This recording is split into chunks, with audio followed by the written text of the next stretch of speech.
どうもユースフィルムのゆうです。皆さん動画編集をする時のパソコンどういう風に選んでおりますでしょうか。本格的に動画編集を始める、動画制作を始めるっていう風になると必ずね直面するのがパソコン選びかなという風に思います。どんなにねスペックの高いカメラ、どんなに素晴らしいカメラを買ったとしても、そのねスペックをちゃんと編集できるパソコンがないと結局宝の持ち腐れになっちゃうんじゃないかなという風に思います。なので PC 選びというのはね、カメラを選ぶのと同じぐらい、もしかしたらそれよりもさらにね重要なんじゃないかなというふうに思っております。じゃあね、実際に PC を選ぶというふうになった時にいろんなね専門用語出てきますよね。それこそ OS がどうとか CPU、GPU とかメモリとか、本当にねたくさん言葉が出てきて、僕も最初もう本当に何が何だか分かんなくてめちゃめちゃ困った記憶があります。でしかもね、その言葉が分かったとしても、それぞれがね動画編集においてどういう役割を担っているのかみたいなところも最初はねなかなか理解が難しいんじゃないかなというふうに思います。ということでね、今日は PC のそれぞれのパーツがどういうもので、動画編集においてどういう役割を果たしているのかと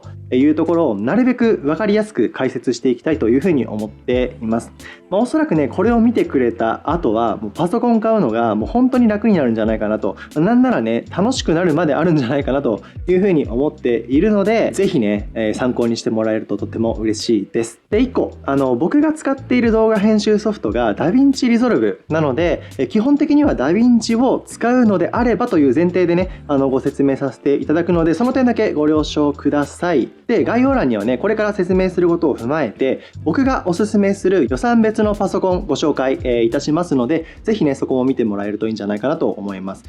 時間ない人とかパソコンのそれぞれのパーツの説明とかいいよという人であれば、そこだけ見てもらえれば十分かなとは思うんですけれども、やっぱりね今後その長くパソコンを使っていく上ではやっぱりそれぞれのね機能とか役割っていうのを知っておくに越したことはないと思うので、ぜひね最後まで見ていただけるといいんじゃないかなと思います。で、解説の中でね今僕が使っているこの、パソコンのスペックだと実際にどれぐらい編集ソフト上で動くものなのかといったところをフル HD とか 4K とか記録方式、フレームレートの違いごとにね検証していくところもやっていきたいなというふうに思っているので、これぐらいのパソコンのスペックを買えばこれぐらいは動くといったところの参考に、なるんじゃないかなというふうに思いますので、ぜひ見てもらえるととっても嬉しいです。はい、ということでね早速いってみましょう。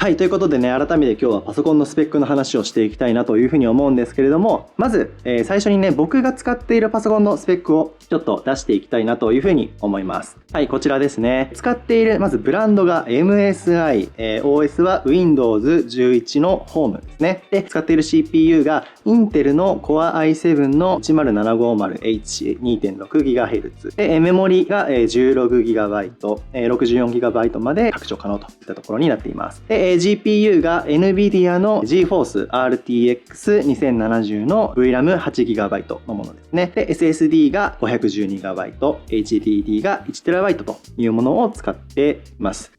これだけ言われても何のこっちゃわからないかなというふうに思うので、順番にねそれぞれの説明だとか、なんでそれを僕が選んだのかとか、こういうスペックを選んだ方がいいよといったところをこれから説明していこうと思います。はい、ということで、まずはブランドと製品についてなんですけれども、ブランドは、先ほど言ったように MSI というゲーミング PC で有名な、ブランドを選んでいます。動画編集に使う PC を選ぶ時の1個、参考指標としては、ゲーミング PC として優秀であれば動画編集をする上ではね、基本的には問題ないのかなといったところがあります。というのもゲーミング PC で重視されるスペックっていうのは映像の処理能力だったりとか、処理速度といったところになったりするので、それってね本当に動画編集で必要とされるスペックそのものなんですよね。正直ねあんまりそのビッグカメラとかヨドバシカメラに行って動画編集だったらこの PC ですよみたいなコーナーってあんまり見たことないと思うんですけれども、あんまりねないんじゃないかなというふうに思います。で一方でねゲーミング PC コーナーみたいなところって結構大々的にね取り上げられたりしてるかなと思うので、迷ったらね、優秀なゲーミング PC 買っとけば間違いないのかなというふうに思います。で、なんで僕がこの PC を選んだのかに関しては、正直ね、特にこだわりはなかったです。とにかくね、僕はもうほんと性能とコスパ、重視だったので、それでね、選んでいったら、たまたまこの PC にたどり着いたといった形になります。もしね、お好きな PC のブランドがあればそこから選んでもいいし、特にこだわりがないのであれば、これからね、説明するスペックの部分重視で選んでいくといいんじゃないかなというふうに思います。続いて OS ですね。これは多くの人がね、Mac だったりとか Windows とかで迷うんじゃないかなというふうに思います。で、もし特にこだわりがないのであれば、僕個人としては断然 Windows を押します。というのもね、この後動画編集で求められるスペックの詳しく話していくんですけれども、同じね、スペックで Mac、Windows 揃えようと思うと、やっぱりどうしてもね、Mac の方が圧倒的に金額が高くなっちゃうんですよね。であれば Windows を買って、その差額で、レンズだったりとか、ストレージを充実させる、といったような使い方をするのが、最終的には一番いいんじゃないかなというふうに思っています。ということでね、Windows が個人的にはいいんじゃないかなというふうに思うんですけれども、ちなみに DaVinci Resolve で推奨されている Windows のバージョンは、Windows 10以上かな、になっているので、僕は11を使っているので問題ないかなと思うので、10以上をね、買うことをお勧めします。続いてね、CPU の説明をしていこうかなと思うんですけれども、よくパソコンにおける脳なんていう風なね、説明をされることが多い部分になります。DaVinci Resolve においては、この後でね、説明する GPU への依存度が高いので、CPU 結構ね、軽んじられることが多かったりするんですけれども、かなりね、CPU も重要です。役割としては、動画のデコード、いわゆる撮影してきた素材を、編集ソフト上に取り込んで再生する、そういったところ、を担っていたりとか、あとエンコードですね。これはね、書き出しというふうに言われる機能になりますが、編集したタイムラインを一つの動画ファイルに書き出すこと。そういったね、エンコード、デコードの機能を果たすのが CPU になります。その他にもね、キャッシュファイルだったりとか、プロキシファイル、最適化メディアみたいなところのレンダリングをする速度にも関わってくる部分になるので、どうしてもね、ここの CPU のスペックが低いと、編集のね、作業時間が何倍にも膨れ上がっちゃったりすることがあるので、いかにね、サクサク動かせるかといった意味では CPU はめちゃくちゃ重要になります。で、僕が使っている CPU が Core i7 の 10750H と言われるもの、いわゆる第10世代の Core i7 といったものを使っています。このね、10750H の最初の2桁、10の部分が、それがね、第何世代かといったところを表していて、同じインテルの、シリーズ、Core i5 とか7とか9とかありますけれども、その中でも、その第何世代か、かで全然ねスペックが違うので、そこはねぜひ注意していただければなというふうに思います。でね、僕が使っている10世代の Core i7 はコア数が6、スレッド数が12、クロックが低角だと 2.6GHz、最大で 5GHz といったものになります。さあ出てきました。コア、スレッド、クロックですよね。これね、わけわかんないですよね、最初は。僕もね、最初わけわかんなかったんですけれども、意味さえね、知っちゃえば、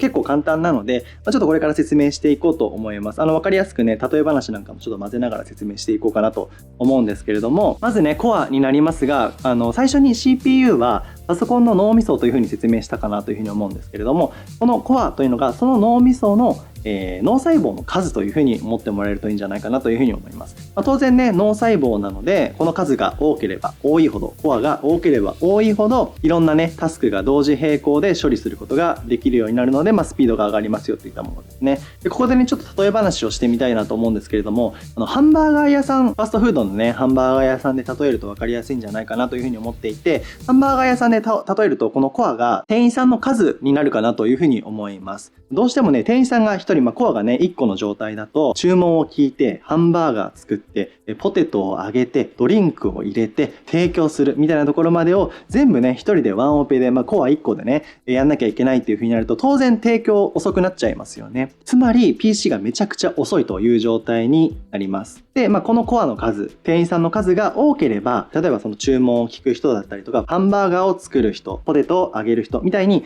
こう全員でね分業することができるので、その分提供スピード上がりますよね。それだけ PC の作業も早くなるといったところになるので、コア数はね大きければ多いほど作業は早まりますよといったものになります。はい、次にスレッドになりますが、これは処理をすることができる命令の数になります。例えば1コア1スレッドだと1つのコアが処理できる命令の数は1個になりますよというものですが、1コア2スレッドだと1つのコアで処理ができる命令の数は2つになるといったところになります。で、同じようにハンバーガー屋さんで例えると、分業した一人一人がこなせる役割の数になります。例えばハンバーガーを作るみたいな重めの作業だと一つのね作業に集中せざるを得ない、ですけれども、ポテトを揚げるとかであれば、揚げてる間は暇なのでその間にドリンクを作ろうみたいな複数のね役割をこなすことができると。でこの役割の数がスレッド数になります。これができるとね、少ないコア、少ない店員さんの数でもハンバーガーの提供のスピードを上げることができるので、つまりパソコンの処理が早くなりますよといったものになります。はい、最後クロックですが、これはコアが1秒間に処理することができる命令の数を表していて、通常ね HZ ヘルツと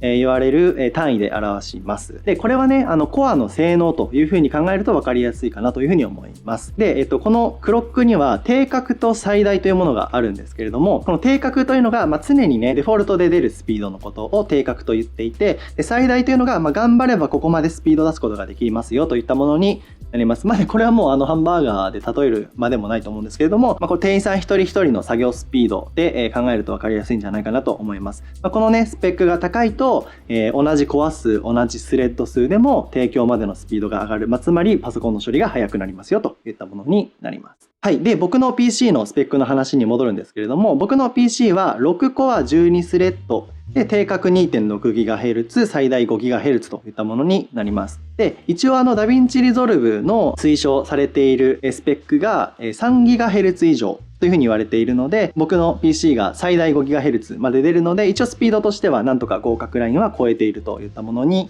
なります。とりあえずね問題なく動くよといったところになります。じゃあね、このスペックだとタイムラインの再生のスムーズさみたいなところ実際ねどうなのかといったところ気になりますよね。なので僕いろいろちょっと今回試しに撮ってみた素材があるので、実際にダヴィンチリゾルブ上で流してみて、ちょっとそのねサクサク具合とかどこまではサクサク動いてどこからが動かないのかみたいなところもちょっとね、実演してみたいと思いますので、ちょっとパソコンの画面に移りたいと思います。はい、ということでねパソコン画面に移ってきたかなと思いますが、今ここの素材、ちょっとタイムラインにねバーッと並べていますが、ソニーの FX3 で撮影した素材で、このね1,2,3,4つのまとまりを今作っています。で1つ目のまとまりがソニーで検証しているので、それ以外の方ちょっともし分かんなかったら大変恐縮なんですけれども、一旦ねちょっとソニーの記録方式でご説明させていただきたいと思います。でこちらの1つ目のまとまりが XAVC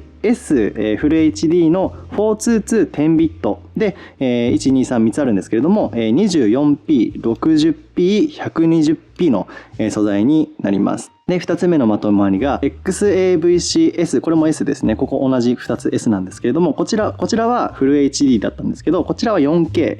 で42210ビットの 24p、60p、120p です。3つ目のまとまりが XAVC-HS4K の42210ビットの 24p、60p、120p になります。はい、で最後、4つ目のまとまりが XAVC-SI4K の42210ビットの 24p と 60p になります。それぞれね、記録方式 XAVC-S とか HS とか SI みたいな記録方式と解像度ですね、フル HD なのか 4K なのかで、フレームレート 24p、60p、120p が違うものをじゃあ再生してどれぐらいカクついちゃうのかといったところを見ていきたいと思います。で、一応ね説明しておくと S とか HS とか SI みたいな記録方式に関しては、このね一番最後の SI が再生カクつきが一番出にくくて、映像も綺麗だけどデータ容量が大きいよという記録方式ですね。で、S、この最初の2つですねに関しては、これは普通ですというものです。でこの3つ目のまとまりの HS は S よりも映像は綺麗だけどカクつきが発生しやすいよというものになります。でデータ容量は軽いというものになっています。で、フル HD と 4K は当然ね4K の方がカクつきやすいというものになります。で最後フレームレートは上がっていくほどねカクつきやすい、24p よりも 120p の方がカクつきやすいよというものになっています。なのでこの中で言うと、丸3のね 120p、この3つ目のここの 120p の部分が一番カクつきやすそうなんじゃないかなという感じです。はい、ということで順番に再生していきたいと思います。まずですね XAVC-S フル HD の 42210 ビットの 24p からね再生していきたいと思います。ちなみに、タイムライン解像度は 4K で、特にキャッシュ、とかは作っていないので、そのままのね、いかにカクつきやすいかがわかるかなというふうに思います。はい、まずじゃあ、再生していきます。はい。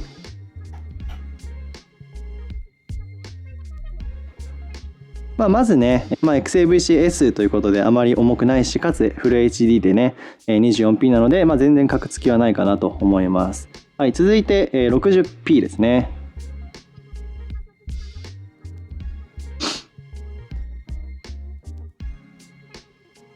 60p も基本的に問題ないかなと思います。最後、120p ですね。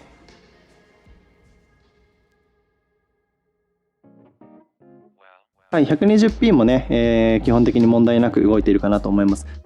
いかにね、カクつきがないかみたいなところは、この再生している時のここのタイムラインの、フレームレートがどれぐらい出ているのかの指標を見ると分かりやすいと思うんですけれども、基本的に 24p が、問題なく出ているといった形になります。はい、ということで XAVC-S のフル HD は、どのね、フレームレートでも基本的にはサクサク動きますよというものになります。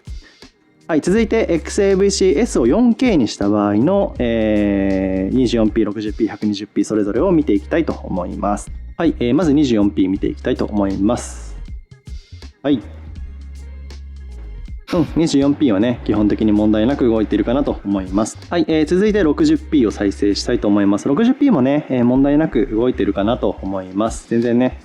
カクつきは出てないですね。はい、最後。120p ですね。再生してみたいと思います。いきます。はい。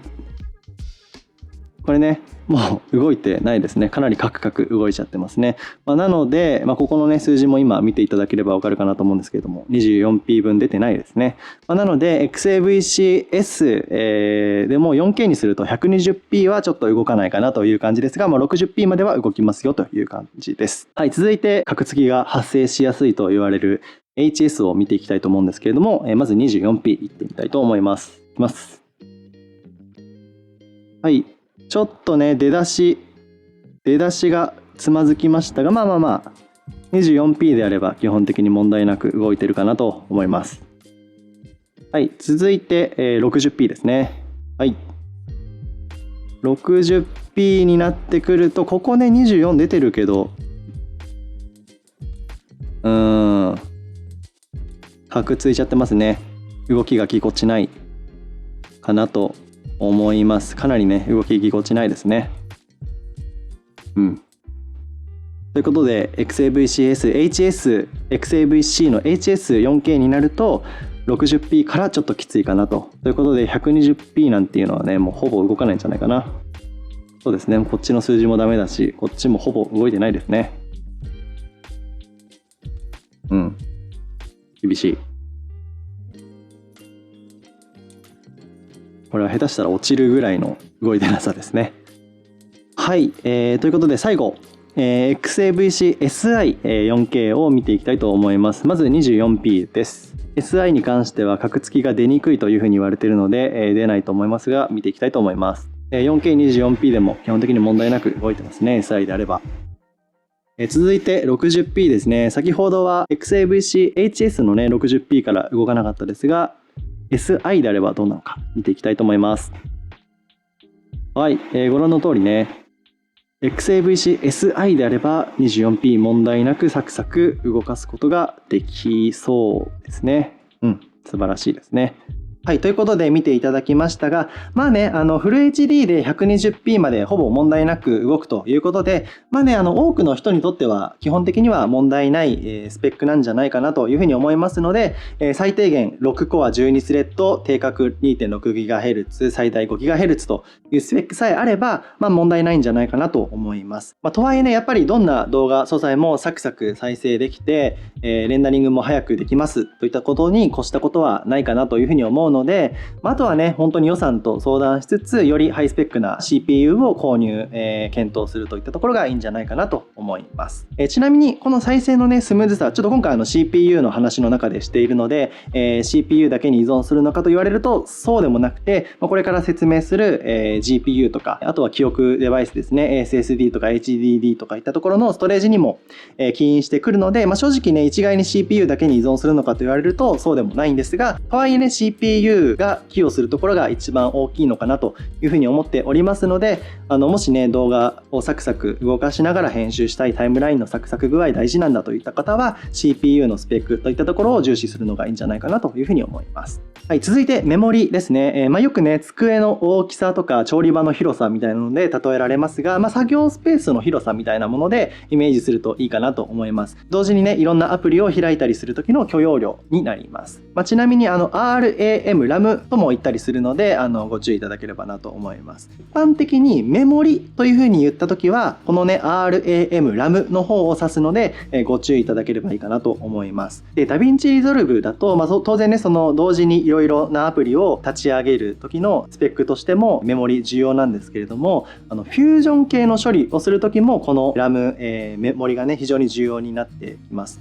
結構ねそのフュージョンゴリゴリに使わないよという場合、僕もあんまりねフュージョン使わないんですけれども、フュージョンを使ったようなテキストアニメーションだったりとかトランジションは結構使うんですよ。その時に僕メモリ 16GB なんですけれども、それだとねフュージョン系のトランジションほとんど動かないんですよね。なのでキャッシュを作って動かすみたいなことをしなきゃいけないんですけれども、もしねフュージョンゴリゴリに使わないよっていう場合でも、そのトランジションとか、テキストアニメーションでフュージョン系のものを使えますという場合であれば、ちょっとね正直 16GB だと心もとないので、それ以上のメモリを購入するといいんじゃないかなというふうに思っています。はい、続いて GPU ですね。はい、GPU に関してはさっきねCPU はパソコンの脳みそだよという話をしたと思うんですけれども、 GPU はね映像処理に特化した脳みそといったイメージをしてもらえるといいんじゃないかなと思います。でGPU を載せたパーツのことをグラフィックボードと言ったり、略してねグラボと言ったりとか、あとビデオカードなんかとも言ったりするんですけれども、ほとんどね同じ意味で使われているので覚えておくといいんじゃないかなと思います。でこの GPU に関してはダヴィンチリゾルブ上で色編集とか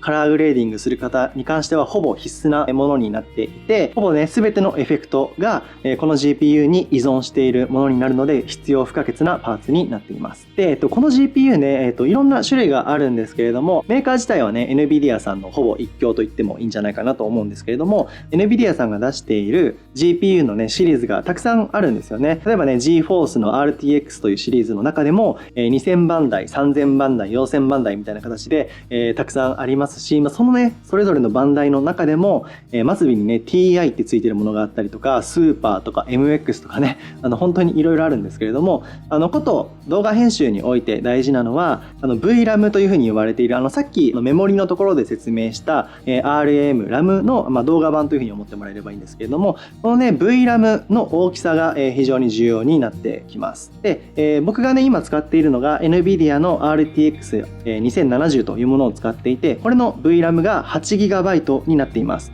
で、これがねどれぐらいのスペックかというふうに言うと、そうですね4K の素材を本格的にカラグレして、いろんなエフェクトをかけてといった時の本当最低限のスペックといったような感じになります。フル HD であればね